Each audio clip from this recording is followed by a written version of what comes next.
Good evening. Hi friends, কেমন আছেন সবাই? এই একটু ইভিনিং ওয়ার্ক করছিলাম। আমি প্রায় রোজই এটা করে থাকি। এখানে আমি মাঠে এসেছি ইভিনিং ওয়ার্ক করতে।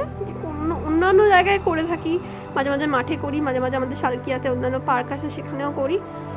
এই ওয়ার্ক হয়ে যাচ্ছে প্রায়। এবার আমি একটু দেখাচ্ছি আপনাদেরকে, ঘুরে ঘুরে সব মাঠটা দেখাবো। দেখুন, ওয়ার্কআউট শেষ হয়ে গেছে আর আমি মাঠটা একটু ঘুরছি। আমাদের মাঠে প্যান্ডেল হচ্ছে, তো তার জন্য খুব সুন্দর করে ওরা সাজাচ্ছে মাঠটাকে।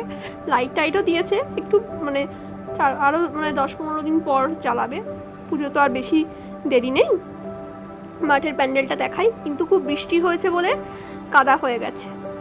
কি আর বলা যায়, এখানে বাচ্চারা খেলা করছে আর দেখুন মাঠে প্যান্ডেল হচ্ছে আমাদের সালকিয়ার জটাধারী পার্ক। আমি এখানে প্রত্যেক দিনই ওয়ার্কআউট করি আর আমার ওয়ার্কআউট হয়ে গেছে। বাড়ি যাচ্ছি, টাটা বাই। সবাই ভালো থাকবেন।